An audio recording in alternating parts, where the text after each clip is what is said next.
Hola, bienvenido a nuestro canal de historias sabias. Disfruta mirando. Él vio a la novia de su amigo y se quedó estupefacto. Era su esposa, cuya tumba había visitado ayer con su hijo de 5 años. El novio y los invitados se quedaron paralizados cuando escucharon al niño gritar «Mamá». El mar susurraba sus secretos eternos cuando Raúl Mendoza salió del taxi frente a La Perla, un restaurante cuyas columnas blancas y fachadas de cristal parecían flotar sobre la línea costera. El pequeño Mateo, agarrando la mano de su padre, miraba fascinado los vitrales que relucían al sol y la fuente con una sirena, de cuyo cuenco fluía agua color turquesa. «Papá, ¿las sirenas existen de verdad?». Mateo tiró de la manga del traje de Raúl, inusualmente ajustado y formal. En los cuentos, sin duda, sonrió Raúl, agachándose frente a su hijo y ajustando su pequeña pajarita. ¿Recuerdas lo que hablamos? Hoy es un día especial para el tío Alejandro. ¿Hoy va a rescatar a una princesa?, preguntó seriamente el niño, recordando los cuentos que su padre le leía antes de dormir. En cierto modo, sonrió Raúl, levantándose y apretando la pequeña mano en la suya. Casi 4 años habían pasado desde que dejó esta ciudad, se llevó a su pequeño hijo, dejando atrás la tumba en la que quedó su amada y madre de su hijo. La tierra argentina lo recibió hoy con un calor veraniego y sofocante y el olor de jacarandás en flor, revolviendo recuerdos como la sal marina en una herida fresca. El vestíbulo del restaurante respiraba frescura y lujo. Los suelos de mármol reflejaban las brillantes lámparas de araña y a través de las ventanas panorámicas se abría una vista al infinito mar, donde en el horizonte se podían distinguir las velas blancas de los yates. Raúl pasó inconscientemente la mano por la solapa de su traje, el mejor de su modesto guardarropa, pero aún así inapropiadamente simple entre toda esta magnificencia. «Raúl. Amigo mío». La exclamación en 2 idiomas cortó el murmullo de conversaciones apagadas y a través de la sala se dirigió hacia ellos un hombre alto con una sonrisa abierta. Su cabello oscuro estaba peinado hacia atrás y en sus ojos azul brillante bailaban chispas de alegría. Alejandro García, vestido con un traje blanco de novio, extendió los brazos y Raúl cedió involuntariamente a este impulso, permitiéndose ser abrazado. Alejandro olía a perfume caro y a una especie de optimismo que solo él poseía. «No puedo creer que hayas venido». Alejandro retrocedió un paso, apretando los hombros de Raúl, como comprobando su realidad. ¿Y este debe ser el famoso Mateo? El niño se apretó tímidamente contra la pierna de su padre, pero la curiosidad ganó y levantó los ojos hacia el desconocido, cuyo acento sonaba tan inusual. «Hola», dijo en voz baja. «Tienes palabras graciosas». Alejandro se rió, sentándose frente al niño. «Es porque vengo de un país donde se habla diferente. Mira lo que tengo». Sacó del bolsillo un pequeño barco de metal plateado. «Esto es para ti». Un auténtico barco catalán, como el de los piratas. Los ojos de Mateo se iluminaron, pero miró interrogativamente a su padre. Inmediatamente agarró el juguete, comenzando a estudiar sus pequeños detalles. «Todos preguntan quién es mi mejor amigo de Argentina», continuó Alejandro, enderezándose y dando una palmada en el hombro a Raúl.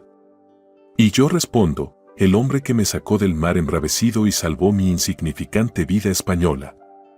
Un camarero pasó llevando una bandeja con champán y Alejandro hábilmente tomó 2 copas, ofreciendo una a Raúl.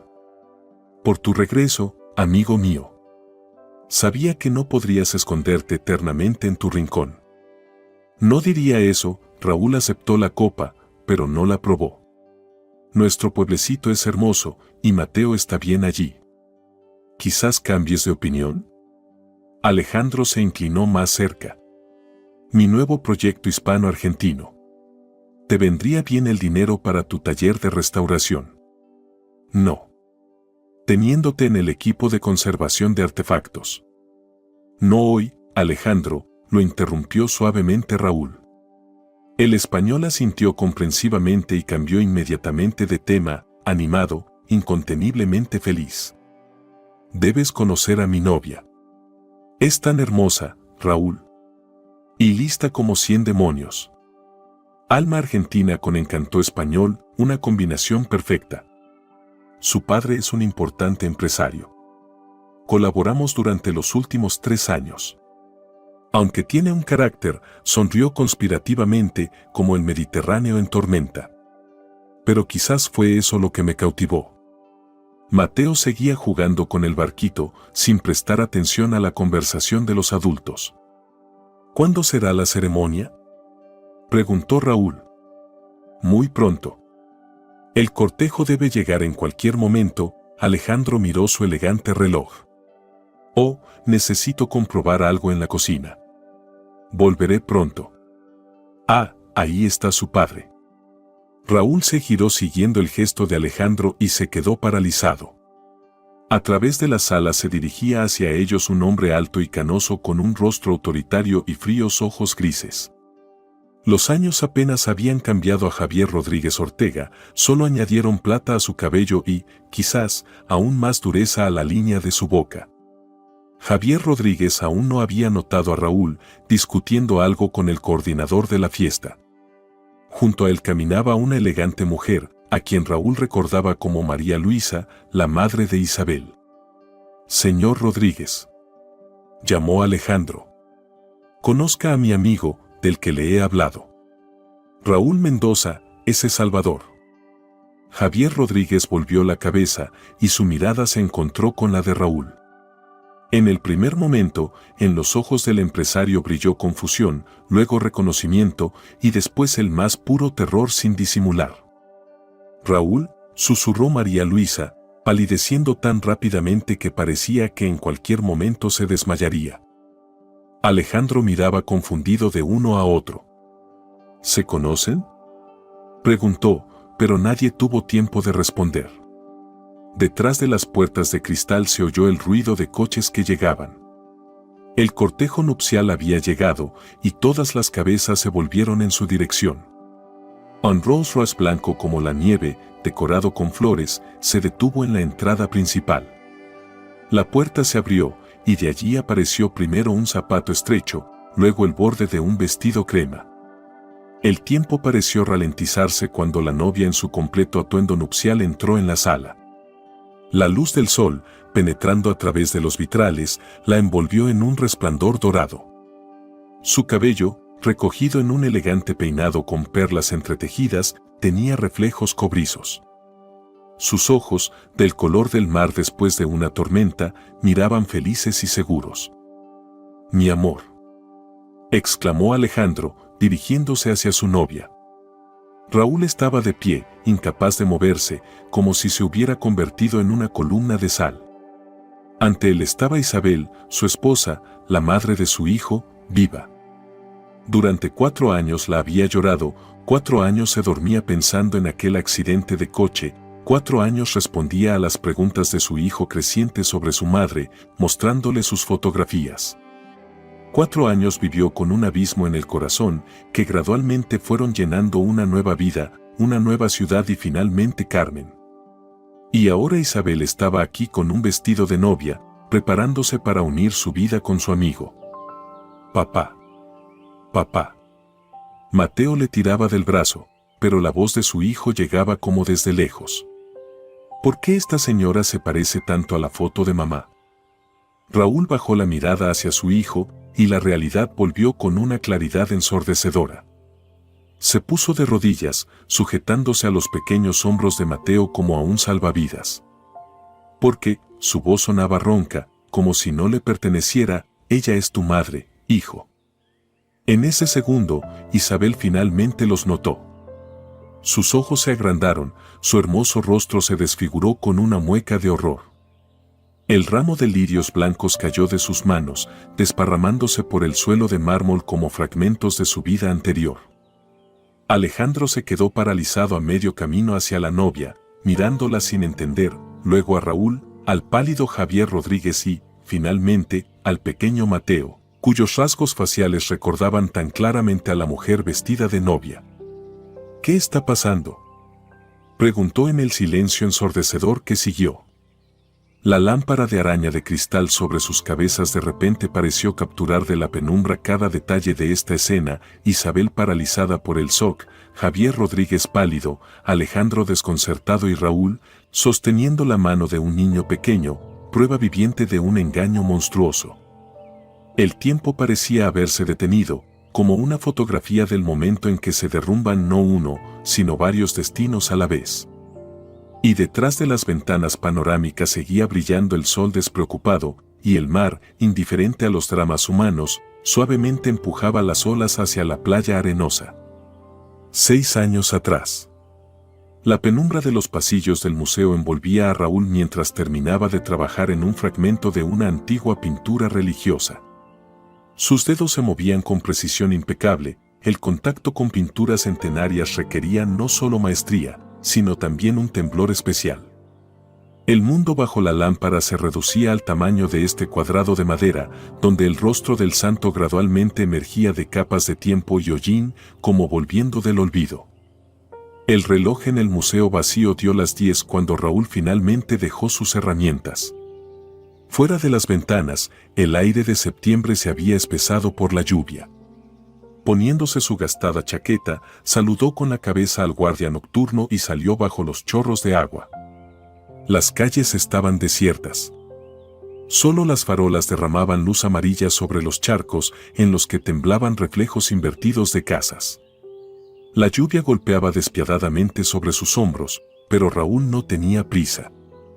Había algo primitivo en este aguacero, como si la naturaleza misma lavara todo lo superficial, limpiando los contornos verdaderos de las cosas, similar a como él mismo quitaba capas de barniz oscurecido de las pinturas de viejos maestros. Girando hacia la avenida San Martín, notó una silueta en los escalones de una librería cerrada. La delgada figura de una chica, acurrucada bajo el toldo, parecía un fragmento tan fuera de lugar en el cuadro como un trozo de publicidad moderna en la pared de una antigua mansión. Su ligero vestido estaba empapado, el cabello oscuro pegado a su cara, pero estaba sentada casi inmóvil, como si fuera indiferente a los elementos desatados. Algo en esta indiferencia hizo que Raúl disminuyera el paso.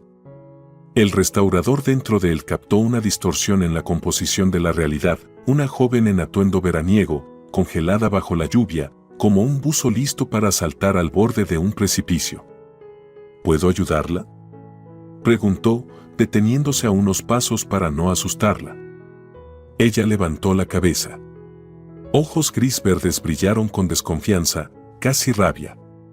Pómulos claramente definidos, barbilla obstinada, labios húmedos apretados en una línea, un rostro que podría pertenecer a una heroína de las pinturas de Botticelli, si no fuera por la obstinación escondida en su mirada.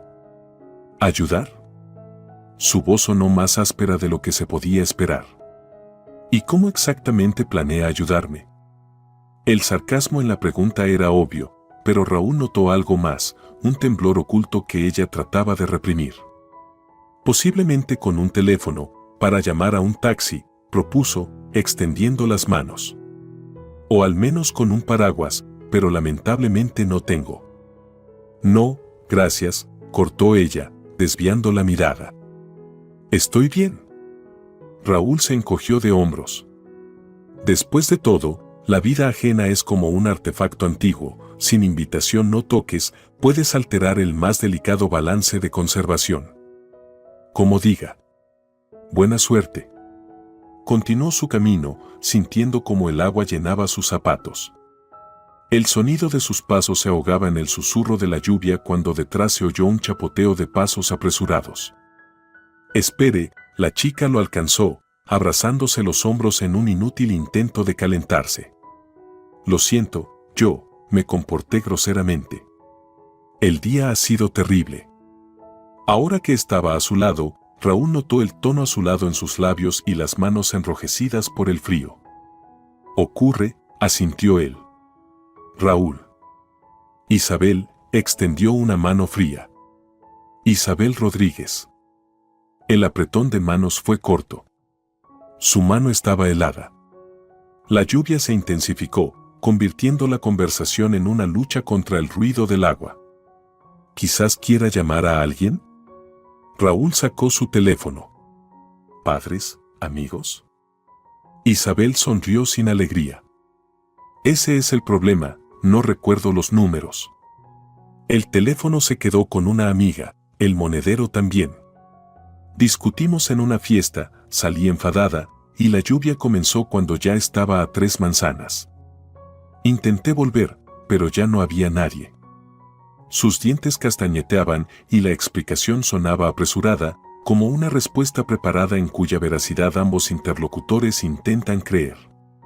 No es asunto tuyo, se dijo Raúl. Los problemas de chicas desconocidas no deberían preocuparme. Mañana temprano tengo que levantarme, trabajo complicado con frescos en la capilla. Pero el viento frío se intensificó, e Isabel involuntariamente presionó las manos contra su pecho en un gesto instintivo de protección contra los elementos. La tela completamente empapada del vestido acentuaba la fragilidad de su silueta. En ese momento, le recordó a una figurita de ninfa de un jarrón antiguo, grácil, indefensa, como si hubiera sido arrancada de su mundo habitual. ¿Debería confiar en una desconocida con una historia sospechosa? ¿Y si es algún tipo de esquema, una trampa? La voz de la razón advertía insistentemente. Raúl sabía bien que en el mundo de la restauración incluso la más mínima imprudencia puede arruinar una invaluable obra de arte. Y en la vida, probablemente, funciona el mismo principio. Pero había algo genuino en la forma en que ella trataba de mantener su dignidad, parada bajo la lluvia torrencial con labios azulados y ojos ardiendo de vergüenza. Mi apartamento está a 10 minutos caminando, escuchó su propia voz. Puede secarse y luego decidiremos qué hacer. Isabel lo miró con una larga mirada inquisitiva, como haciendo cálculos mentales complejos de riesgo. ¿No es un maníaco?, preguntó de repente, y en sus ojos brilló una inesperada chispa de humor. Solo un restaurador, mostró manos con manchas impregnadas de disolventes especiales y pigmentos. Lo más terrible que puedo hacer es contarle la historia de cientos de piezas de nuestro museo. Hasta la muerte, añadió con una ligera sonrisa. Isabel asintió. Un simple gesto humano de acuerdo en confiar le pareció a Raúl en ese momento sorprendentemente significativo, como si en sus manos hubieran puesto algo frágil y valioso. La vieja casa en calle Rivera los recibió con el crujido de una escalera de madera y olor a hierbas secas. El apartamento de Raúl estaba en el 3er piso de un edificio de ladrillo con estuco y barandas masivas del siglo pasado. Isabel subió en silencio detrás de él, castañeteando los dientes y dejando huellas mojadas en el parquet desgastado. Pase. Raúl abrió la puerta de su apartamento, dejando entrar primero a la invitada. El baño está directo por el pasillo. Ahora encontraré algo seco. Isabel asintió y se deslizó en la dirección indicada, dejando tras de sí un rastro de gotas, similar al rastro de un caracol sobre una piedra. Mientras sonaba el agua, Raúl puso la tetera y examinó su apartamento con ojos de un extraño. Una pequeña sala de estar con un pequeño nicho de cocina, un sofá, estanterías hasta el techo, llenas de álbumes de arte, fotografías de antigüedades y literatura especializada. Una de las ventanas estaba cubierta con cortinas opacas y al lado había un escritorio de trabajo con herramientas, iluminación y lupas, un taller casero para pequeños trabajos de restauración. Cuando Isabel salió del baño, envuelta en su vieja bata de felpa, con una toalla sobre el cabello mojado, el apartamento pareció disminuir de tamaño. Su presencia llenó el espacio, haciendo evidentes los rastros de vida de soltero, pilas de libros en una silla, un sándwich a medio comer dejado en el alféizar de la ventana desde la mañana, una taza de café seco. Bonito lugar, dijo ella, mirando alrededor. Inusual. Su mirada se detuvo en la mesa de trabajo con herramientas de restauración. ¿También trabaja en casa? Solo en cosas pequeñas. A veces la inspiración llega por la noche. Raúl le tendió una taza de té caliente y el museo no puede proporcionar acceso las 24 horas a los fondos. Isabel aceptó la taza, calentando sus dedos con ella, y se acercó a las estanterías. Caravaggio, Tiziano, Velázquez. Pasó un dedo por los lomos. Colección impresionante. ¿Entiende de pintura? Se sorprendió Raúl. Estudio historia del arte, sonrió, y su rostro se transformó como si alguien hubiera encendido una luz desde dentro. Tercer año. ¿En nuestra universidad? Sí. Aunque mi padre quería que estudiara en Madrid o Barcelona, en su voz aparecieron notas de irritación. Pero me quedé aquí para fastidiarlo. Pequeña rebelión de una chica de buena familia. Pronunció la última frase con ironía y se sentó en el sofá, recogiendo las piernas debajo de ella. En este gesto había algo sorprendentemente natural, como si ya hubiera estado aquí muchas veces. ¿Y usted?, preguntó, sorbiendo el té. ¿Siempre quiso ser restaurador? Raúl reflexionó. Normalmente prefería no hablar del pasado, pero en esta noche, entre el ruido de la lluvia fuera de la ventana, en la penumbra de su apartamento, la verdad parecía apropiada. Probablemente estaba predestinado. Se sentó en un sillón frente a ella. Mis padres eran arqueólogos. Crecí entre historias de excavaciones, artefactos antiguos, civilizaciones perdidas. De niña imaginaba cómo restauraban ciudades enteras de ruinas. Se calló, pero Isabel esperaba la continuación y él inesperadamente para sí mismo contó. Murieron en una expedición. Un derrumbe en una cueva. Yo tenía 12 años y me enviaron a un orfanato.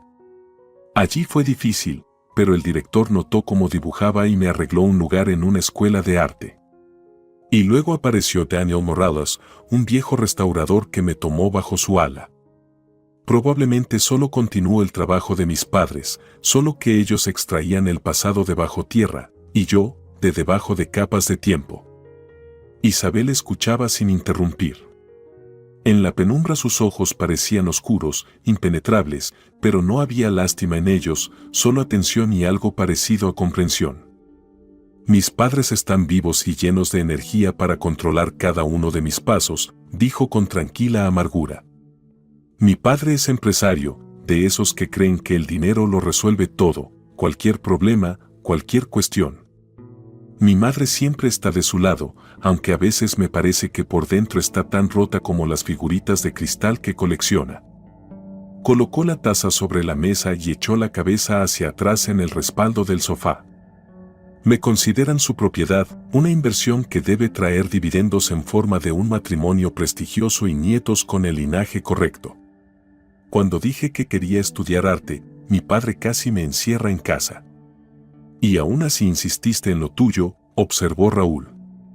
Sí, sonrió, y en esta sonrisa había una fuerza inesperada. Ese es mi talento, lograr lo que quiero, a pesar de todo.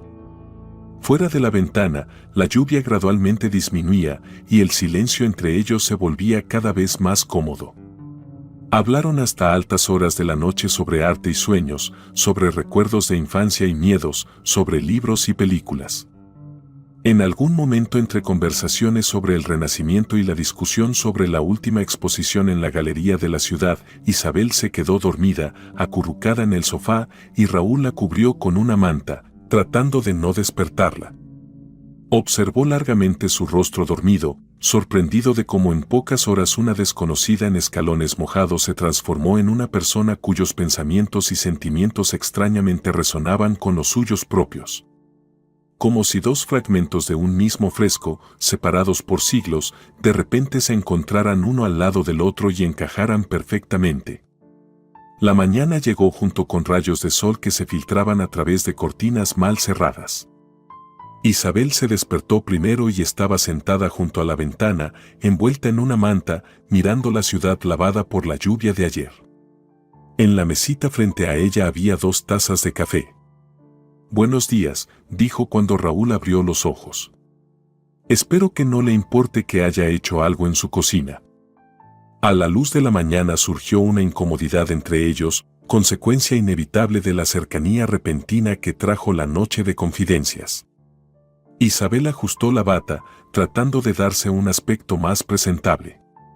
Y este movimiento era tan conmovedoramente femenino que Raúl sintió una punzada inesperada de ternura.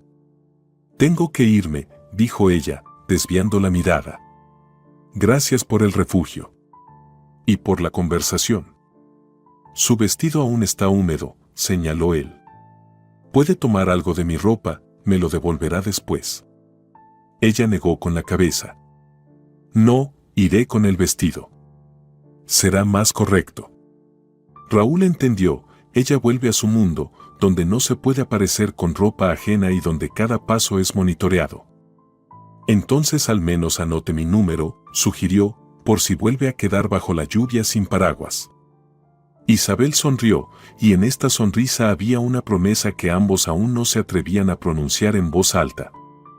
Sin falta, dijo, sacando una pluma del bolsillo de la bata y anotando el número en una página arrancada de un bloc de notas. El otoño lluvioso apenas comienza. Y en estas simples palabras Raúl escuchó el comienzo de algo más grande que un encuentro casual bajo la lluvia de septiembre. El otoño pintó la ciudad en tonos terracota y dorados cuando Isabel reapareció en la vida de Raúl. Regresaba del trabajo, cansado después de un largo día restaurando un fresco opaco, y la vio en la puerta de su edificio. Llevaba un abrigo de cachemir color chocolate amargo y en sus manos una bolsa de papel voluminosa. Pensé que te vendría bien un café de verdad, dijo en lugar de un saludo, sacando de la bolsa una lata metálica. El que tienes en tu cocina se parece más a la muerte instantánea. Su cabello estaba recogido en un moño descuidado, revelando la elegante línea de su cuello.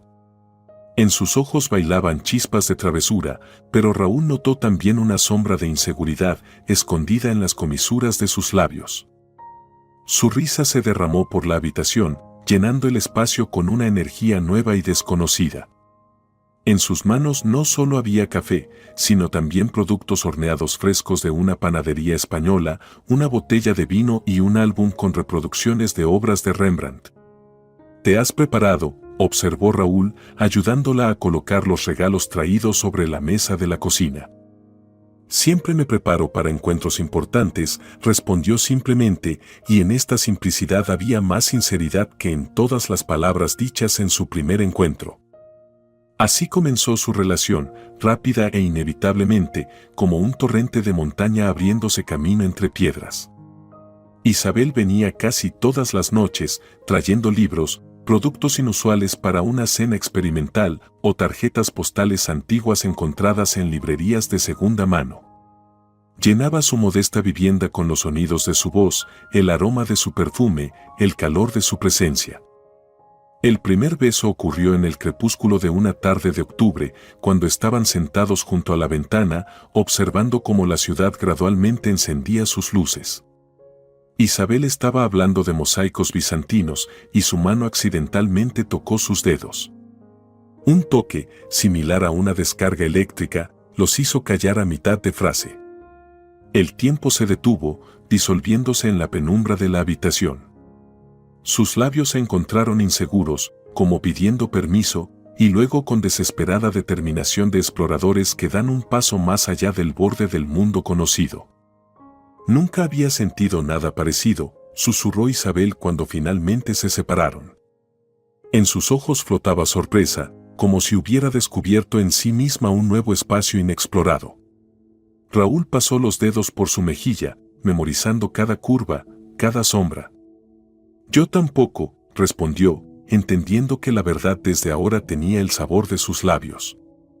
Su sentimiento creció, alimentado por conversaciones hasta el amanecer, intereses comunes y esa química especial que transforma a dos desconocidos en un todo único. Pero junto con eso crecía la conciencia del abismo entre sus mundos. Un día Raúl se atrevió a ir a la casa de Isabel. La mansión de los Rodríguez estaba ubicada en un distrito de élite de la ciudad, un edificio de 3 pisos de vidrio y piedra, rodeado por un jardín bien cuidado y una alta valla. En la puerta había un guardia de seguridad y en el camino de entrada había estacionados 2 coches caros. Raúl se detuvo en el lado opuesto de la calle, sintiéndose incómodo en su gastado abrigo y zapatos desgastados. El mundo en el que creció Isabel le era ajeno, un mundo de dinero y privilegios, inaccesible para un hombre cuya infancia transcurrió en instituciones estatales. Permaneció así casi una hora, observando la casa en la que se desarrollaba el espectáculo de una vida ajena. Brillaba la lámpara de araña en la sala, se veían siluetas tras las ventanas, entró y salió otro coche. Todo esto parecía la ilustración de una novela que nunca leerá completa.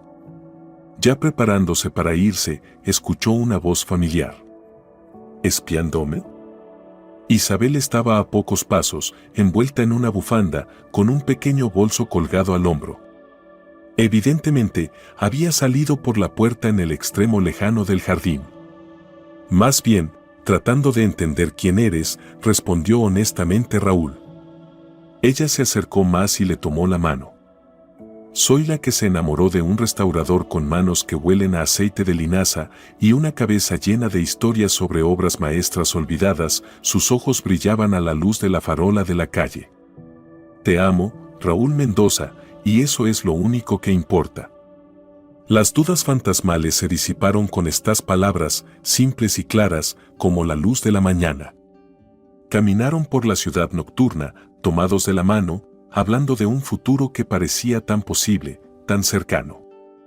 Pero en el silencio de su dormitorio, mirando a Raúl dormido, Isabel a menudo se sorprendía pensando en lo que perdería al elegir este amor, la comodidad de la vida habitual, las infinitas posibilidades que da la riqueza, viajes, restaurantes caros, spas, la despreocupación de una existencia en la que nunca hay que contar el dinero hasta el próximo sueldo.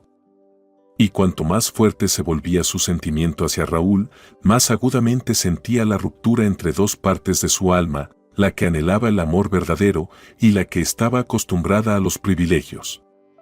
Noviembre trajo consigo vientos húmedos y una noticia que lo cambió todo. Estoy embarazada, dijo Isabel una noche, cuando estaban sentados en un pequeño café cerca del museo. Sus dedos nerviosamente jugaban con una servilleta, convirtiéndola en copos de papel. Raúl se quedó inmóvil, sintiendo cómo el tiempo se estiraba, convirtiendo segundos en eternidad. Miles de pensamientos pasaron por su cabeza, desde el terror hasta el éxtasis, desde la inseguridad hasta la determinación. Yo no lo planeé, continuó Isabel, sin levantar los ojos. 2 meses. Lo comprobé 2 veces. Raúl cubrió sus manos con las suyas, deteniendo los movimientos nerviosos. ¿Quieres este bebé?, preguntó en voz baja. Isabel finalmente lo miró. En sus ojos había lágrimas, pero sus labios se curvaron en una débil sonrisa. Sí, exhaló. Es una locura, pero sí. Él se arrodilló allí mismo, entre las mesas del café, sin prestar atención a las miradas sorprendidas de los clientes. Entonces cásate conmigo, dijo, mirando a sus ojos.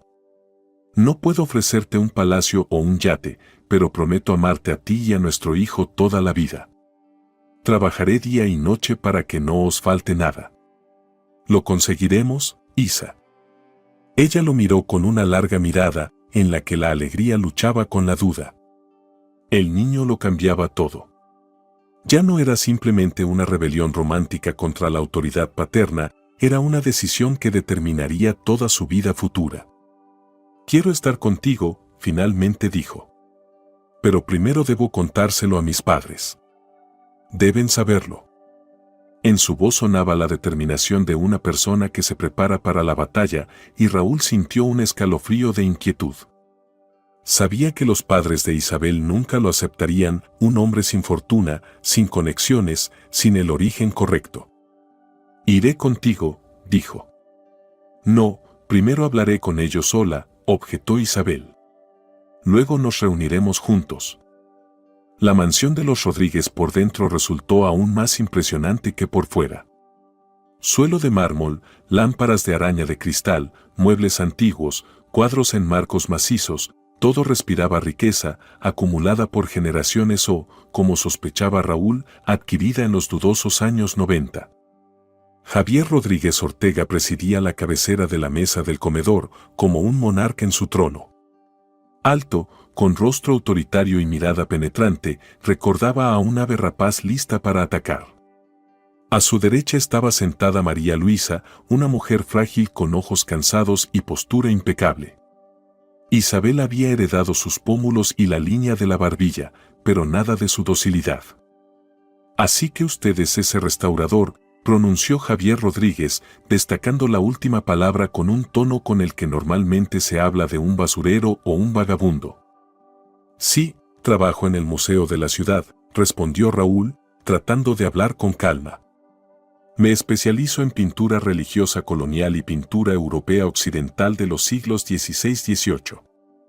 ¡Qué fascinante!, dijo con sarcasmo Rodríguez, sin ocultar su sarcasmo. ¿Y cuánto pagan en nuestro museo? Papá, pronunció Isabel en tono de advertencia. ¿Qué? Extendió las manos Javier Rodríguez. Solo me interesa cómo este joven planea mantener a mi hija. ¿O se trata solo de sentimientos elevados? Sonrió con ironía, cortando un trozo de filete. Javier, intervino suavemente María Luisa, al menos cenemos tranquilamente. Se volvió hacia Raúl con una sonrisa forzada. Cuéntenos sobre su trabajo. Debe ser tan interesante devolver a la vida objetos antiguos de arte. En sus ojos Raúl vio simpatía sincera y un intento de suavizar la incomodidad de la situación. Por un momento le pareció que en ella podría encontrar una aliada. Realmente es fascinante, respondió, tratando de encontrar temas que pudieran interesar a los dueños de la casa. Ahora estoy trabajando en la restauración de una colección de miniaturas del siglo XVIII, recientemente donadas al museo por uno de los mecenas. Siempre he dicho que el mecenazgo es un desperdicio de dinero, resopló Javier Rodríguez, llenando su copa de vino. Nuestros nuevos ricos no tienen dónde gastar sus millones. ¿Y usted, entonces, es huérfano? Cambió bruscamente de tema. Javier. Ahora en la voz de María Luisa sonaba indignación genuina. ¿Qué pasa? Se encogió de hombros Rodríguez. Si este joven va a formar parte de nuestra familia, tengo derecho a conocer su linaje. Raúl sintió como el rubor cubría su rostro, pero se contuvo. Sí, mis padres murieron cuando tenía 12 años. Eran arqueólogos. Arqueólogos, dijo arrastrando las palabras Javier Rodríguez. Cavando en la tierra, supongo. ¿Y dónde vivían? ¿En una residencia? En un apartamento, respondió brevemente Raúl. En una ratonera como esa donde llevas a mi hija. Ahora Rodríguez miraba a Isabel. Sí, querida, estoy al tanto de tus escapadas. Isabel apretó el tenedor tanto que los nudillos se le pusieron blancos. Lo amo, papá, dijo desafiante. Y no me importa dónde viva o quiénes fueron sus padres. Amor, bufó despectivamente Javier Rodríguez. Por supuesto. ¿Y cuando tu príncipe no pueda comprarte el próximo capricho o pagar tus facturas de las boutiques, entonces qué? El amor se evaporará más rápido que un café caliente en el frío. Suficiente. Isabel se levantó de la mesa. No vine aquí para escuchar insultos. Raúl y yo nos amamos, y estaremos juntos, les guste o no. Isabelita, comenzó suplicante María Luisa, papá solo está preocupado por tu futuro. Tal vez podrían conocerse mejor. No hay necesidad de apresurarse con decisiones serias. El caso es, mamá, Isabel tomó un respiro profundo, que vamos a tener un hijo. El silencio que siguió a estas palabras fue tan denso que parecía que se podía tocar con la mano. María Luisa palideció, y el rostro de Javier Rodríguez, por el contrario, se llenó de sangre. ¿Qué has dicho? Siseó. Estoy embarazada, pronunció clara y fuertemente Isabel. Raúl y yo nos casaremos, y tendremos un hijo. Javier Rodríguez se levantó lentamente, apoyándose en la mesa con manos pesadas. No habrá boda, dijo en voz baja, y este silencio era más aterrador que cualquier grito. Hay clínicas que resuelven tales problemas. Mañana mismo concertaré una cita. Y tú, miró a Raúl como si fuera un insecto, desaparecerás de la vida de mi hija. Inmediatamente. Isabel se rió con una risa amarga, casi histérica. No has entendido nada, papá. No estoy pidiendo tu permiso. Solo te estoy informando. Javier Rodríguez golpeó la mesa con el puño, haciendo saltar las copas de cristal. Si te casas con este don nadie, puedes olvidarte de tu herencia. Del apartamento, de las cuentas, de las tiendas, de tu vida despreocupada. Todo lo que tienes me pertenece a mí, y no permitiré que algún advenedizo se apodere de la fortuna que he creado toda mi vida. ¿Todo lo que tengo?, preguntó Isabel. En su voz sonaban notas que Raúl nunca había escuchado antes, frías, afiladas como el hielo. ¿Y qué tengo, papá? ¿Una jaula dorada? ¿La vida de una marioneta a la que tiran de los hilos cuando te acuerdas de mi existencia entre reuniones de negocios? Ella se acercó a Raúl y le tomó la mano. Ahora tengo algo más grande. Tengo amor y familia. Una familia real, donde las personas se preocupan unas por otras, no intentan controlar cada paso. Así que quédate con tu herencia. No la necesito. Raúl apretó su mano, sintiendo cómo temblaba. A pesar de las valientes palabras, sabía que detrás de esta determinación se escondía el miedo. Miedo ante un futuro desconocido, ante una vida sin el lujo habitual, ante la lucha por cada peso. Isabel. María Luisa se levantó, extendiendo la mano hacia su hija. No hagas esto. Encontraremos una manera de llegar a un acuerdo. Pero Isabel ya se dirigía hacia la salida, llevando consigo a Raúl. Si cruzas el umbral de esta casa, puedes no volver, le gritó Javier Rodríguez. Ella se detuvo por un momento, se volvió, y en su rostro apareció una sombra de duda, tan rápido que solo podría notarla alguien que conociera realmente bien a Isabel. Pero luego su barbilla se levantó orgullosamente y dio un paso más allá del umbral, dejando atrás su vida anterior. Ya en la calle, cuando se sentaron en un taxi, Isabel se apretó contra Raúl y él sintió como sus hombros se sacudían por sollozos silenciosos.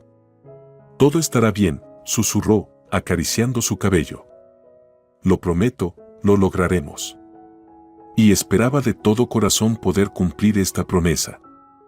Su boda tuvo lugar en el círculo íntimo de amigos de Raúl, varios colegas del museo, el anciano maestro Daniel Morales y una joven pareja de arqueólogos con quienes había mantenido contacto desde la infancia.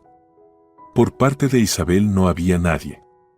La puerta de la casa de sus padres se cerró detrás de ella con el sonido sordo de la finalidad. En lugar de una celebración ostentosa, organizaron una modesta cena en un pequeño café. Isabel llevaba un vestido blanco sencillo, comprado el día anterior en una tienda normal, pero la sonrisa en su rostro brillaba más que cualquier diamante. En ese momento, cuando dijo sí, sus ojos brillaban con tal certeza inquebrantable que Raúl creyó, realmente podrían construir la felicidad solo los dos, apoyándose únicamente en el amor y el apoyo mutuo. ¿Mirando a Dalí? Isabel se inclinó sobre su hombro. En las manos de Raúl había un pincel fino con el que restauraba un fragmento de un cuadro de un artista poco conocido que imitaba al maestro español. Sí, aquí hay un trabajo complicado con la textura. Alguien limpió mal el lienzo hace unos años. Raúl se frotó los ojos cansados. Las manecillas del reloj marcaban mucho después de la medianoche. Fuera de la ventana del pequeño apartamento caía la nieve de diciembre. 3 meses de su matrimonio transcurrieron en una rutina que se volvía cada vez más tensa. Isabel tomó un permiso académico en la universidad. El embarazo transcurría con dificultad. Raúl aceptaba cualquier trabajo adicional, tratando de ahorrar dinero antes del nacimiento del bebé. El horario se volvió agotador, trabajo principal en el museo, luego encargos privados que realizaba por las noches en su improvisado taller casero. Isabel se sentó en una silla a su lado, acariciando su vientre ya notablemente redondeado. «Calenté la cena», dijo en voz baja. «¿Comes?». Había en su voz alguna ruptura que Raúl, sumergido en el trabajo, no notó o no quiso notar, porque ya no quedaban fuerzas para conversaciones sinceras. «En media hora», respondió, sin apartar la vista del cuadro. Necesito terminar con este fragmento. Isabel lo miró en silencio durante unos segundos, luego se levantó y se fue al dormitorio. El plato con comida enfriándose quedó en la mesa como un reproche silencioso. Por las noches ella lloraba cada vez más a menudo, pensando que su marido no la oía. Pero Raúl oía, simplemente no sabía qué decir y cómo consolar, pues hacía todo lo que podía, trabajaba hasta el agotamiento, economizaba en todo. Incluso reemplazó sus pinceles profesionales por alternativas más baratas. Y a ella siempre le parecía poco. ¿O quizás el problema era otro? Mateo nació en una soleada mañana de mayo. Su primer grito llenó la sala de maternidad con algo nuevo, sincero, uniendo a su pequeña familia. Raúl sostenía en brazos un pequeño bulto, mirando la carita arrugada con una naricita respingona y sintiendo como su corazón se desintegraba en pedazos y luego se recomponía, pero ya conteniendo otra vida. «Es hermoso», susurró, inclinándose hacia la exhausta pero feliz Isabel. «Gracias». En ese momento parecía que se habían encontrado de nuevo. Las primeras semanas después del nacimiento del hijo estuvieron llenas de preocupaciones compartidas, noches sin dormir y la tranquila alegría de los nuevos padres. Raúl aprendió a cambiar pañales y preparar fórmula. Isabel se abrió en la maternidad, mostrando una ternura y cuidado que él no había notado antes en ella. Pero a medida que Mateo crecía, las sombras volvían a acumularse en su hogar. El dinero fluía con una velocidad alarmante, ropa infantil, cochecito, juguetes, medicamentos, todo esto devoraba el escaso presupuesto familiar. El apartamento, que parecía un acogedor nidito al principio, ahora se sentía como una jaula, especialmente para Isabel, acostumbrada a los espacios de la mansión familiar. «No puedo seguir sentada entre estas cuatro paredes», dijo un día, cuando Mateo cumplió 6 meses. «Me estoy volviendo loca con esta rutina, biberones, pañales, lavandería, limpieza. Esto no es vida». «¿Y qué esperabas?», preguntó cansadamente Raúl.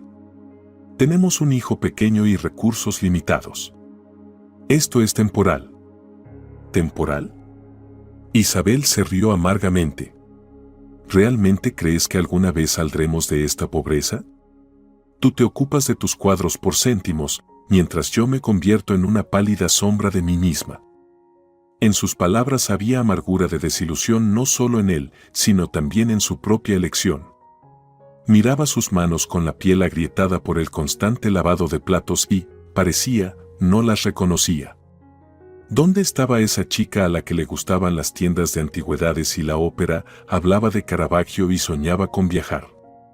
Se disolvió en la interminable monotonía de la vida cotidiana, desapareció entre lavados y cocina.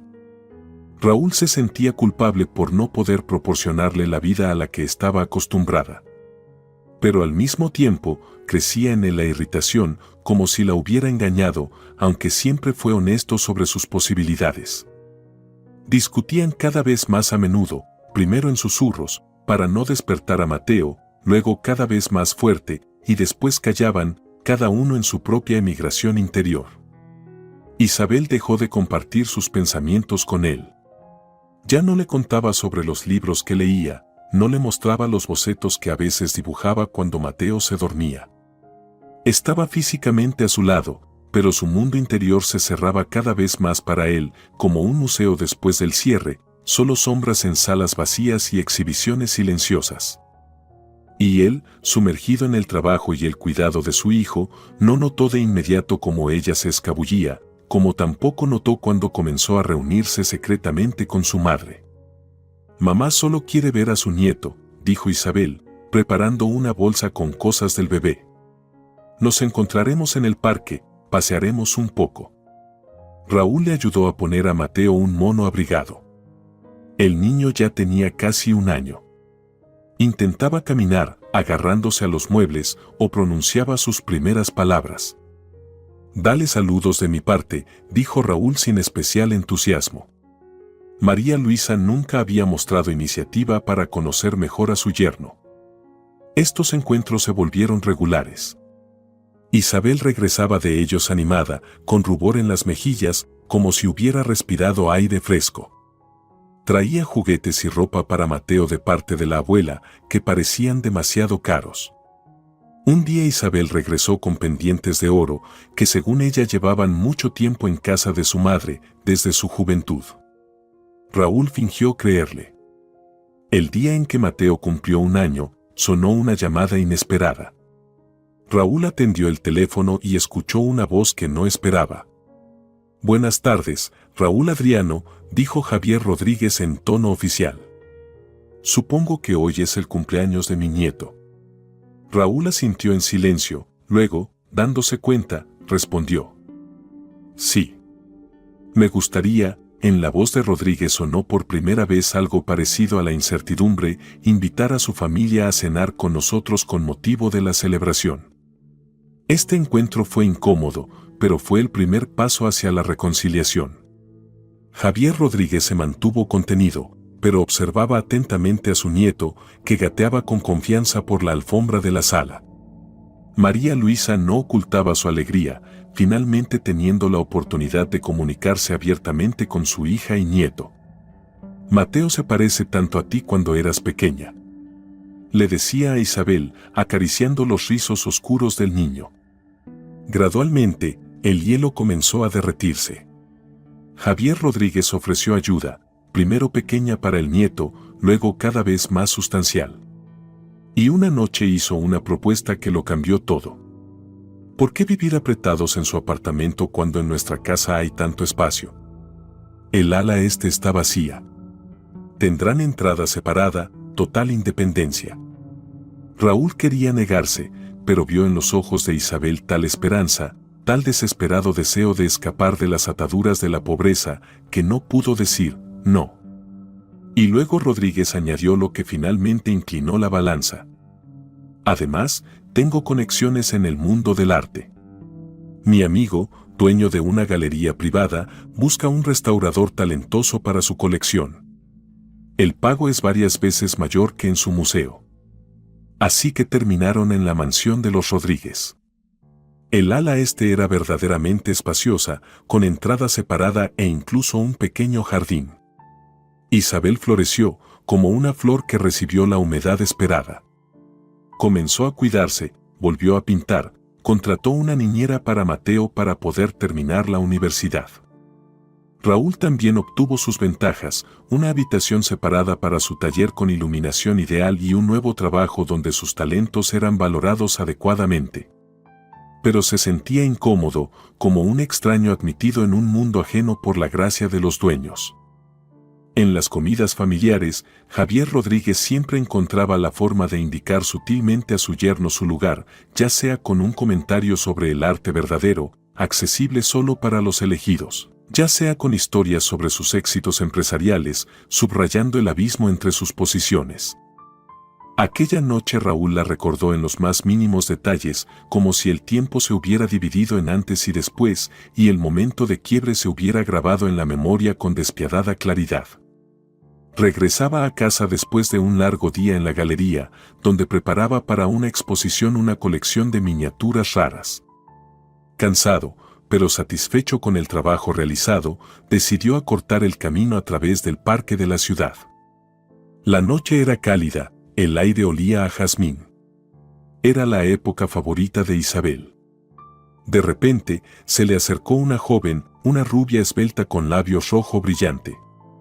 «Disculpe», se dirigió a él. «¿Usted trabaja en la Galería Alvarado?» «Lo vi allí, en la última exposición». Raúl lo confirmó, sorprendido por tal coincidencia. «Soy historiadora del arte principiante», continuó la desconocida, dando un paso más cerca. «Su trabajo con los lienzos de Zurbarán es simplemente asombroso. ¿Podría contarme sobre la técnica que utilizó? Tal vez, tomando un café». Él rechazó educadamente, explicando que tenía prisa por volver con su familia.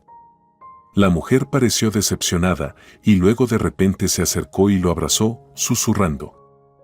«Qué lástima, esperaba conocerlo mejor». Todo sucedió tan rápido que Raúl no tuvo tiempo de apartarse. Y cuando finalmente apartó suavemente a la mujer, vio a Isabel detrás de ella. Estaba parada a unos metros, sosteniendo la mano de Mateo, y en sus ojos había una expresión de tal desprecio helado que a Raúl se le cortó la respiración. «Isa, esto no es lo que», comenzó, pero ella ya se había dado la vuelta y se alejaba rápidamente, llevándose a su hijo. La llamó infinitamente, intentó explicar que todo había sido preparado, pero el teléfono de Isabel no respondía. Mateo se quedó con él, Isabel dejó al niño con la niñera, diciendo que volvería pronto. Y entonces recibió una llamada de Javier Rodríguez. Isabel ha tenido un accidente, la voz de su suegro sonaba sin vida. Un accidente en la carretera de montaña. El coche cayó por un precipicio. El mundo se derrumbó. Raúl no recordaba cómo llegó al hospital, cómo estuvo en el pasillo, no permitido en la habitación donde luchaban por la vida de Isabel. Solo recordaba cómo María Luisa salió hacia él con un rostro petrificado y dijo: «Ya no está». No fue admitido en el funeral. Javier Rodríguez, ennegrecido por el dolor, le prohibió incluso acercarse al cementerio. «Mataste a mi hija con tu traición», le lanzó a la cara a su yerno. Solo una semana después, de noche, Raúl pudo ir a la tumba reciente. Estaba bajo la lluvia, sin sentir el frío, y no podía creer que bajo ese montículo de tierra yacía la mujer que amó más que a la vida, la madre de su hijo, su Isabel. No podía creer que su última conversación fuera un malentendido, que se fuera pensando que la había traicionado. Un día después de su visita secreta al cementerio, Javier Rodríguez llamó a la puerta de su taller. «Llévate al niño y vete», continuó Javier Rodríguez. «No me opondré, pero no quiero verte en esta ciudad. Nunca». Así Raúl se encontró con el pequeño Mateo en sus brazos, sin dinero, sin trabajo, sin futuro. Se fue ese mismo día, llevándose a su hijo lejos del fantasma de la madre, de quien el niño solo recordaría por fotografías y relatos de su padre. Bahía Tranquila los recibió con viento salado y el golpeteo de las olas contra las piedras costeras. El pequeño pueblo español en la costa parecía lavado de una paleta de acuarela, casitas blancas con tejados de tejas, vegetación polvorienta, una franja turquesa de mar. Raúl eligió este lugar casi por casualidad, señalando con el dedo en el mapa, encontrando un punto lo más alejado posible del pasado, pero aún con la posibilidad de trabajar en su especialidad. Mateo, inusualmente callado, estaba sentado en el asiento trasero de su viejo coche, abrazando un oso de peluche, el único juguete que Raúl había logrado agarrar, empacando con prisa. El niño no había llorado desde que se fueron, y esta firmeza asustaba a Raúl más que los berrinches infantiles. «Mira, Mateo, eso es el mar». Raúl detuvo el coche en un mirador, sacó a su hijo y lo levantó en brazos. «Viviremos muy cerca. Podremos nadar, construir castillos de arena». El niño miró la amplia extensión de agua en el horizonte, fundiéndose con el cielo, y pronunció las primeras palabras en todo el día. «¿Mamá está allí?». El corazón de Raúl se encogió. No sabía cómo explicar a un niño de 2 años la muerte, cómo decirle que mamá ya no está, que nunca volverá. «Mamá está lejos», respondió, abrazando a su hijo con más fuerza. «Pero siempre te amará». Era verdad y mentira al mismo tiempo. Solo que Raúl no sabía entonces en qué parte se equivocaba. Alquilaron una casita en las afueras de la ciudad. 2 habitaciones con una terraza que daba a un jardín descuidado, donde entre la hierba se escondían orquídeas silvestres y un viejo olivo, deformado por los vientos marinos. Por las mañanas los despertaba el grito de las gaviotas y el murmullo de las olas. Por las noches, cuando Mateo se dormía, Raúl salía a la terraza, miraba las estrellas y se permitía unos minutos de silencioso duelo. Encontró trabajo en el museo local casi de inmediato, entrando casualmente allí con Mateo uno de los primeros días. La exposición era escasa, pero entre las piezas notó un cuadro oscurecido por el tiempo que claramente necesitaba restauración. Conversando con el director, un entusiasta anciano con ojos brillantes, Raúl mencionó su especialidad. ¿Es restaurador?, exclamó el anciano, como si Raúl hubiera confesado ser un extraterrestre. ¿De verdad? Para la noche, Raúl ya tenía trabajo, modesto, pero que le permitía pagar el alquiler y la comida. La vecina de parcela resultó ser una mujer de unos 30 años, esbelta, con el pelo corto y una belleza discreta que se revelaba gradualmente, como un libro que se lee sin prisa. Se llamaba Carmen y trabajaba como psicóloga en un centro infantil. Me mudé aquí hace 3 años, contó, cuando conversaron por primera vez junto a la valla, desde Madrid. A muchos les parece extraño dejar la capital por la provincia, pero necesitaba reiniciarme. Ese día Mateo se rió por primera vez en mucho tiempo. Carmen le mostró cómo hacer pompas de jabón que atrapaban los rayos del sol y esparcían el arco iris por el jardín. Tiene un niño encantador, le dijo a Raúl. Pero veo ansiedad en sus ojos. ¿Perdió a su madre? Raúl asintió, incapaz de pronunciar esta terrible verdad en voz alta. Puedo ayudar, dijo simplemente Carmen. Es mi trabajo, y además, entiendo. Venía casi todas las noches después del trabajo, traía libros infantiles, juegos educativos, a veces repostería casera, que olía a canela y a hogar. Con Mateo hablaba de igual a igual, sin hablar con diminutivos, pero tampoco cargándolo con explicaciones complejas. Inventó un ritual, cada noche dibujaban lo que sentían durante el día y discutían estos dibujos. Mateo dibujaba a su madre, siempre en vestido blanco, siempre sonriente. Pero gradualmente en sus dibujos aparecieron otras figuras, papá, el mar, nuevos amigos del jardín de infantes y un día Carmen, tomándolo de la mano. Se está adaptando, le dijo a Raúl. Pero necesitará tiempo para aceptar la pérdida. Estaban sentados en la terraza, tomando té con la brisa nocturna. Mateo ya dormía, arrullado por el cuento que le había leído Carmen. Gracias, dijo Raúl. No sé cómo nos habríamos arreglado sin usted. Se habrían arreglado, sonrió débilmente. Solo habría sido más difícil. Tienen una conexión especial con su hijo. En su voz sonó una nota apenas perceptible de tristeza. Se habían hecho amigos durante estos meses, pero Carmen contaba poco sobre sí misma, fragmentos de historias, esquirlas del pasado. Solo ahora, en el silencio de la noche veraniega, mencionó por primera vez a su familia. Estuve casada, dijo, mirando más allá del jardín hacia la oscuridad, donde murmuraba el mar invisible. Con un empresario exitoso, vida hermosa, viajes, restaurantes y absoluta soledad juntos. Cuando quedé embarazada, estaba horrorizado. Un niño no encajaba en su idea de una vida cómoda. Se calló, tomando un sorbo de té ya frío. En el 7º mes comencé un parto prematuro. Una niña. Vivió solo unas horas. Los médicos dijeron que fue por el estrés. Mi marido ni siquiera vino al hospital, estaba en una importante negociación. Solicité el divorcio desde la unidad de cuidados intensivos, y luego huí aquí a lamer mis heridas y aprender a vivir de nuevo.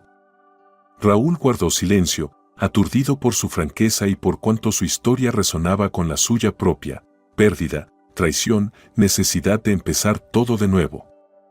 A veces me parece que en este mundo hay demasiada gente solitaria con corazones rotos, finalmente dijo, como fragmentos de un espejo que no pueden volver a unirse en un todo. O pueden, contradijo suavemente Carmen, pero resulta ya una imagen diferente. Aquella noche por primera vez no recordó a Isabel antes de dormir. En primavera, a Raúl le ofrecieron unirse a una expedición arqueológica que investigaba un antiguo asentamiento en el Cabo de las Gaviotas a 1 hora en coche de la ciudad. Lo invitaron como restaurador, se descubrieron artefactos que requerían conservación inmediata. Por supuesto, lo apoyó Carmen cuando compartió sus dudas. Mateo puede quedarse conmigo unos días. Nos llevamos muy bien. Así lo decidieron. Mateo ya confiaba plenamente en Carmen e incluso se alegraba por la próxima aventura, como él lo llamaba. La expedición consistía en una docena de arqueólogos de diferentes países. El antiguo asentamiento había despertado interés internacional.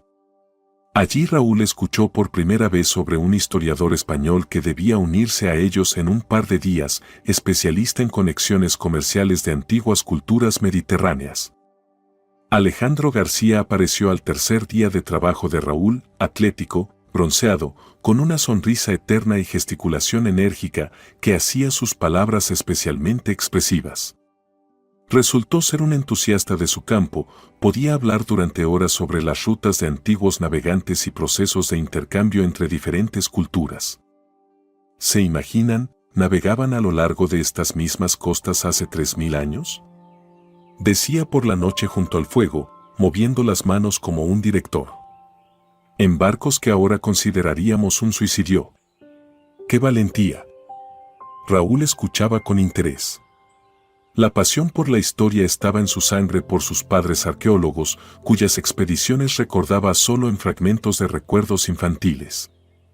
Trabajaron bien juntos rápidamente, Raúl restauraba la cerámica encontrada, Alejandro estudiaba los ornamentos y sacaba conclusiones sobre su origen y pertenencia cultural. Dos especialistas complementándose, como partes de un mismo mecanismo. El tiempo cambió repentinamente, como sucede en la costa mediterránea. Por la mañana aún había sol, y para el mediodía el cielo se cubrió de nubes plomizas. Se levantó viento, haciendo batir las tiendas como velas. El líder de la expedición anunció una evacuación de emergencia. Todos sabían cuán crueles podían ser las tormentas aquí. Debemos lograrlo antes de que se intensifique por completo, dijo, organizando la carga del equipo. De lo contrario, no podremos pasar por la carretera costera. En la prisa, Raúl no notó inmediatamente la ausencia de Alejandro. Lo recordó solo en el coche, cuando ya salían del campamento. ¿Dónde está García?, preguntó al colega sentado a su lado. Creo que ya se fue con el primer grupo, respondió inseguro. Pero una voz interior le decía a Raúl que no era así. Recordó la conversación de la mañana, Alejandro quería examinar unas cuevas en el cabo lejano, esperaba encontrar allí rastros de un antiguo culto. «Deténganse», gritó al conductor. «Debo comprobarlo». Trataron de disuadirlo. La tormenta se intensificaba con cada minuto, olas oscuras con crestas blancas ya salpicaban sobre las piedras costeras. Pero él insistió. Saltando del coche, prometió revisar rápidamente el cabo y alcanzarlos en el camino de regreso. El viento casi lo derribaba y la lluvia azotaba su rostro cuando Raúl corría a lo largo de la costa hacia las cuevas. El camino, que por la mañana tomaba 15 minutos de caminata tranquila, ahora se convirtió en una lucha contra los elementos. No vio a Alejandro de inmediato. El español salía de la cueva, cargado con una tableta y una cámara, cuando una enorme ola cubrió el saliente rocoso. Alejandro resbaló, cayó, y la siguiente ola lo arrastró al mar. Sin pensarlo, Raúl se lanzó tras él. El frío quemó su cuerpo cuando se sumergió en el agua embravecida. La espuma salada le llenaba los ojos y la nariz, las olas lo volteaban como una astilla, pero nadaba obstinadamente hacia la figura oscura que luchaba contra la corriente. Alejandro ya estaba agotado cuando Raúl llegó hasta él. Juntos, ayudándose mutuamente, lograron salir a la orilla con dificultad, no donde Alejandro había caído, sino más lejos, donde las rocas costeras formaban una pequeña bahía, protegida de las olas más fuertes. «Gracias», dijo con voz ronca Alejandro, cuando se derrumbaron sobre la grava, respirando pesadamente. «Pensé que era mi fin». Pasaron toda la noche en una pequeña cueva gruta, empapados, congelados, pero vivos. Raúl encontró en sus bolsillos algunos caramelos que le había dado Mateo, para la buena suerte, papá. Esto bastó para sobrevivir más de 10 horas. Los encontraron al día siguiente, un grupo de búsqueda con perros. Para entonces, Alejandro ya ardía de fiebre y los dedos de Raúl estaban entumecidos, primeros síntomas de neumonía. Ambos fueron llevados al hospital del distrito, donde pasaron una semana en la misma habitación. Alejandro se recuperaba más rápido, un organismo joven y el optimismo sureño hacían su trabajo. Entretenía a las enfermeras con sus historias, coqueteaba con las doctoras y le contaba a Raúl historias sobre su infancia en Bilbao, donde su abuelo era guardián de un faro. Nunca he tenido un amigo verdadero, confesó Alejandro una noche, cuando ya estaban mejorando. Compañeros, colegas, socios de negocios, sí. Pero nadie que arriesgara su vida por mí. Ahora soy tu deudor, Raúl, para toda la vida. No digas tonterías, lo rechazó Raúl. Cualquiera hubiera hecho lo mismo. No, negó con la cabeza Alejandro. No cualquiera. Y no atribuyas al instinto lo que fue una elección consciente. Cuando los dieron de alta, Alejandro insistió en quedarse en la ciudad unos días más para asegurarme de que estás completamente bien, como explicó. Conoció a Mateo y a Carmen, los llevó a todos al mejor restaurante de la ciudad, modesto según estándares de capital, pero con excelente cocina, trajo juguetes para el niño y vino para los adultos. La última noche antes de su partida, estaban sentados en la terraza de la casa de Raúl. Mateo ya dormía, arrullado por un nuevo cuento. Carmen se había ido a su casa, dejando a los hombres a solas. «Sabes, amigo mío», dijo pensativamente Alejandro, mirando las estrellas, «quiero contarte algo. Estoy enamorado». Raúl sonrió. «Espero que no de nuestra enfermera local Dolores».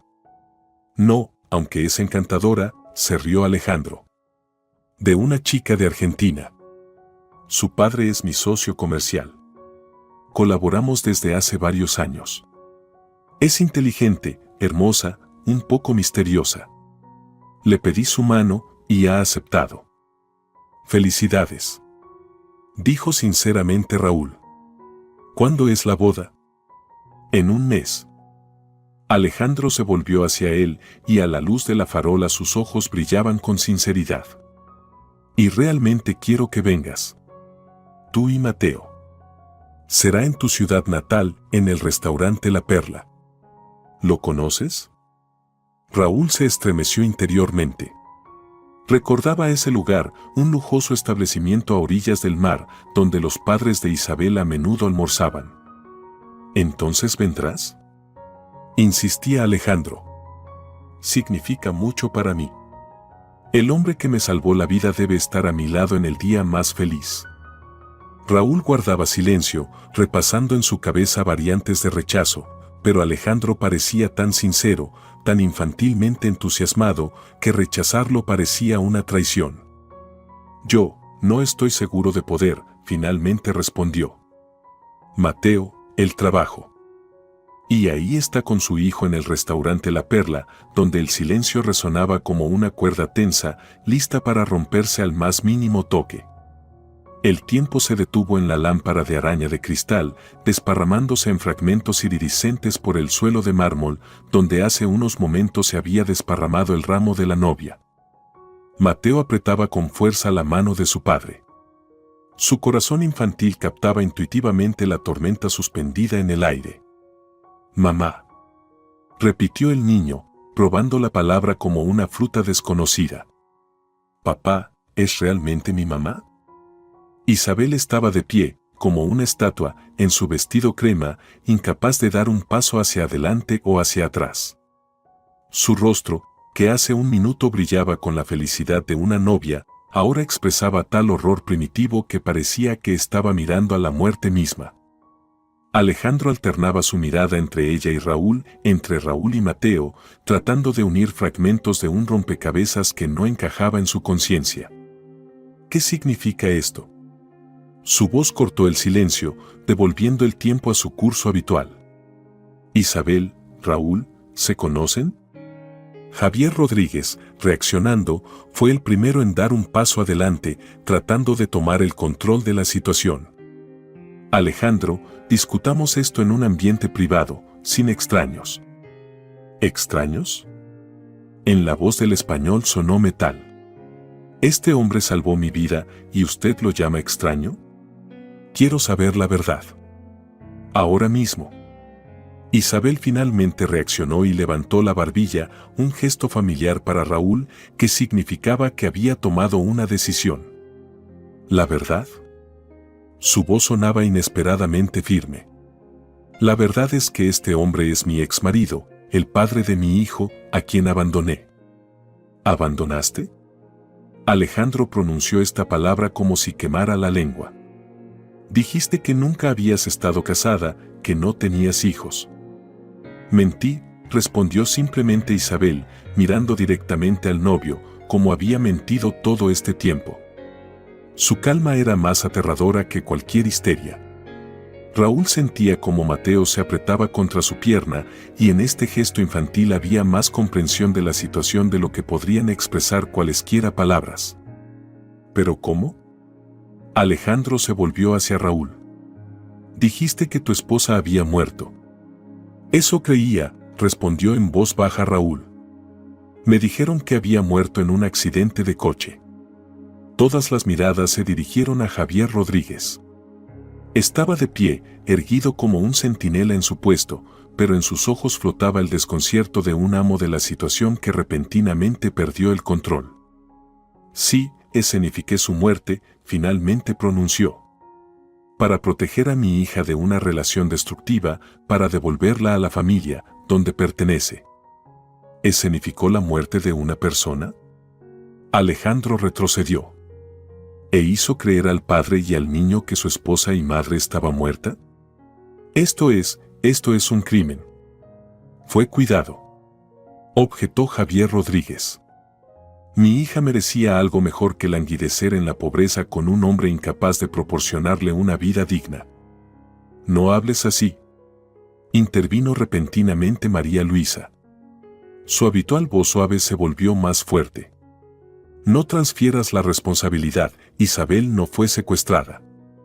Ella misma decidió irse, ella misma accedió al engaño. Todos somos culpables de esto. Isabel permanecía de pie, con los ojos bajos, sin contradecir a su madre. Su silencio era más elocuente que cualquier palabra. ¿Es cierto? Alejandro se volvió hacia su novia. ¿Abandonaste voluntariamente a tu hijo, haciéndole creer que habías muerto? No entiendes. Ahora en la voz de Isabel sonaba no la seguridad, sino la desesperación. Me asfixiaba en esa vida. Eterna pobreza, manos ajenas manchadas de pintura, un pequeño apartamento donde no hay lugar para mí misma. Quería más. Merecía más. ¿Y tu hijo? Preguntó en voz baja Alejandro. Él también merecía algo mejor que la mentira sobre la muerte de su madre. Isabel miró a Mateo y en su mirada apareció algo parecido al remordimiento, pero solo por un momento y fue reemplazado por la acostumbrada firmeza. Lo dejé con un padre que lo amaba más que a la vida. No le faltaba nada. Excepto una madre, la voz de Raúl sonó inesperadamente para él mismo. Excepto la verdad. Miró a la mujer que una vez amó hasta el olvido, y por primera vez en mucho tiempo la vio de verdad, no la que vivía en sus recuerdos, idealizados por el sufrimiento de la pérdida. Ante él estaba una mujer hermosa, pero vacía por dentro, para quien el brillo exterior siempre significó más que la verdadera profundidad de sentimientos. Nunca me amaste, dijo, y esto no era una pregunta. Todo fue un juego de protesta, un intento de molestar a tu padre. Isabel sostuvo su mirada. Pensé que amaba durante algún tiempo, pero luego me di cuenta de que me equivocaba. Necesitaba algo más que amor a cambio de privaciones. Quería vivir, no sobrevivir. Y decidiste que era mejor estar muerta para nosotros que simplemente irte, Raúl negó con la cabeza. Podrías haber dicho simplemente que ya no amabas. Podrías haberte ido abiertamente, dejándonos al menos la dignidad. Papá dijo que así sería mejor para todos, en su voz aparecieron entonaciones infantiles, recordando que detrás de toda esta historia estaba no solo su elección, sino también la influencia de muchos años de un padre autoritario. Mateo, que todo este tiempo escuchaba atentamente la conversación de los adultos, de repente soltó la mano de su padre y dio un paso adelante. Su pequeño rostro estaba serio, como el de un anciano que ha visto demasiado para sus años. ¿Eres mi verdadera mamá?, preguntó directamente, mirando a Isabel de abajo hacia arriba. ¿La de la foto que tiene papá? Isabel se arrodilló, poniéndose a la altura del niño, y extendió sus manos hacia él. Sí, cariño, soy yo. Y te he echado tanto de menos. Pero Mateo no se movió de su lugar. Si eres mi mamá, ¿por qué no viviste con nosotros? En su voz infantil sonaba tal sabiduría no infantil que a muchos de los presentes se les encogió el corazón. Carmen dice que las mamás de verdad siempre están cerca, incluso cuando les resulta difícil. Isabel bajó las manos desconcertada. No sabía qué responder a la simple pregunta del niño. A veces los adultos cometen errores, comenzó. ¿No querías ser mi mamá?, continuó Mateo con la despiadada franqueza infantil. Quería, pero... ¿entonces por qué no lo fuiste? Isabel se levantó, su rostro se torció de dolor, real, no fingido. Porque fui débil, finalmente respondió. Porque tenía miedo, e hice lo que era más fácil para mí, no lo que era correcto para ti. En esta confesión sonó la primera nota de verdad. Quizás, el primer paso hacia una comprensión real de sí misma.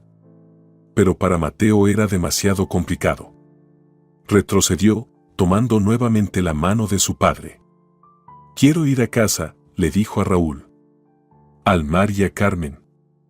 Alejandro, que todo este tiempo observaba la escena con rostro congelado, de repente sacó una cajita con los anillos de boda y la colocó en la mesa más cercana.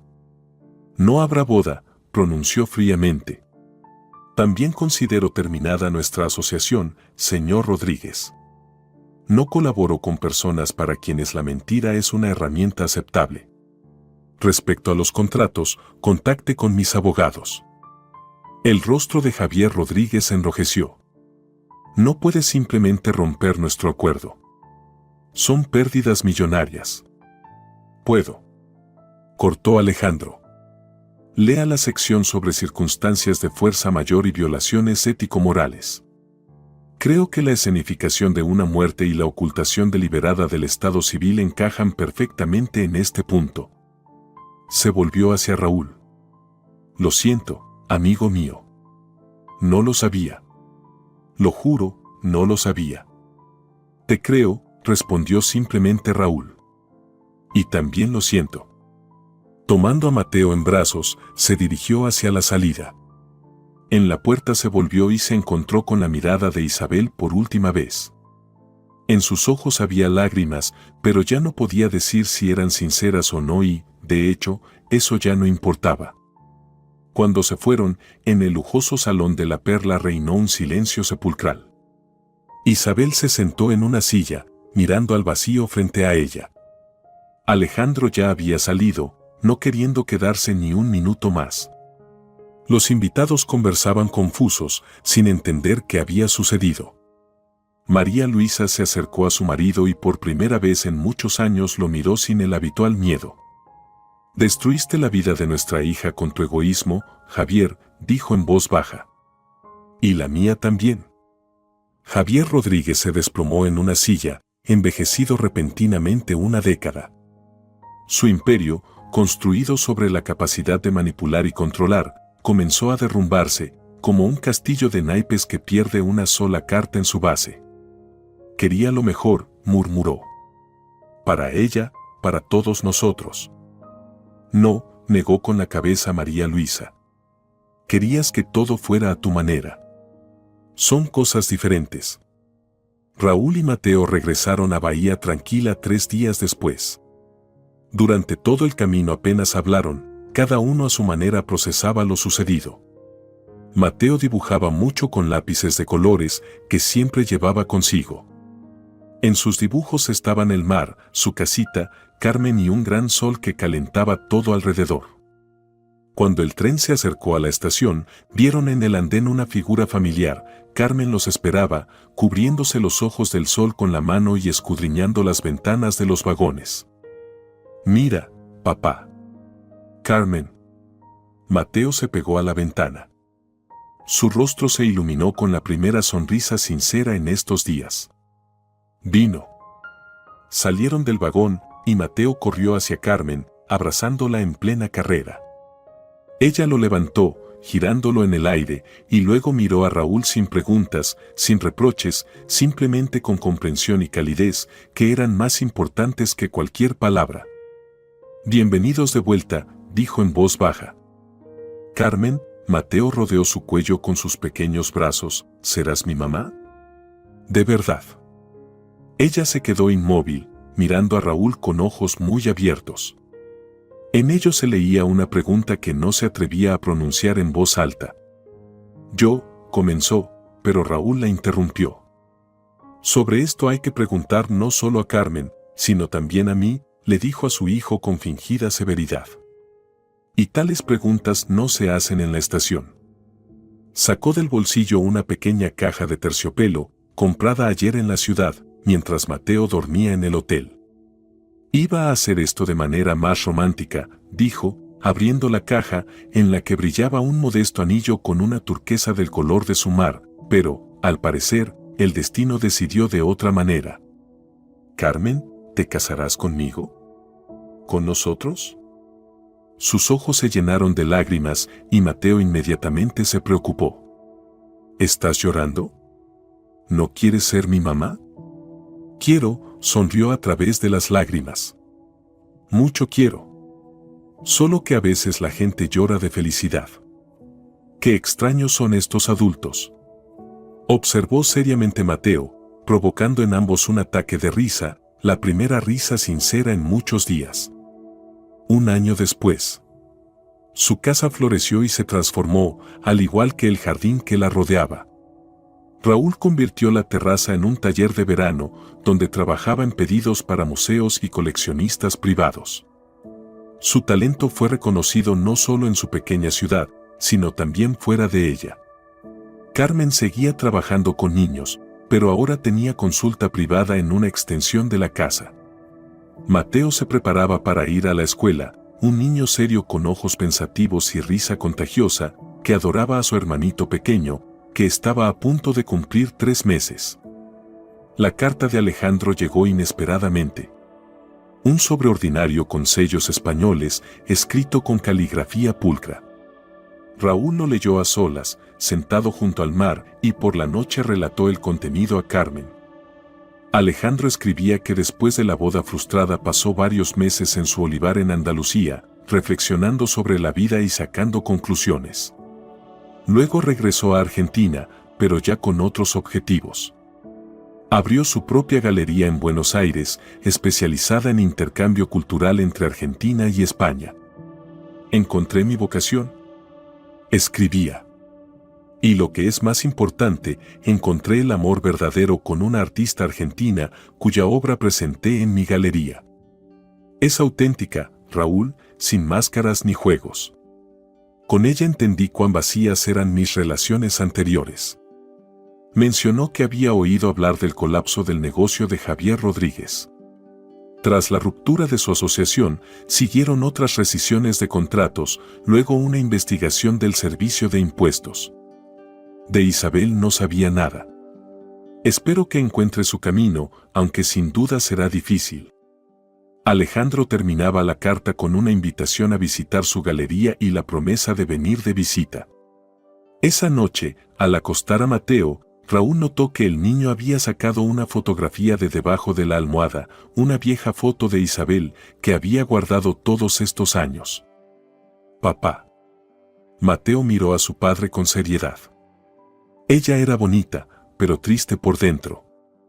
Sí, Raúl se sentó al borde de la cama, sorprendido por la perspicacia de su hijo. Sí, respondió, probablemente así era.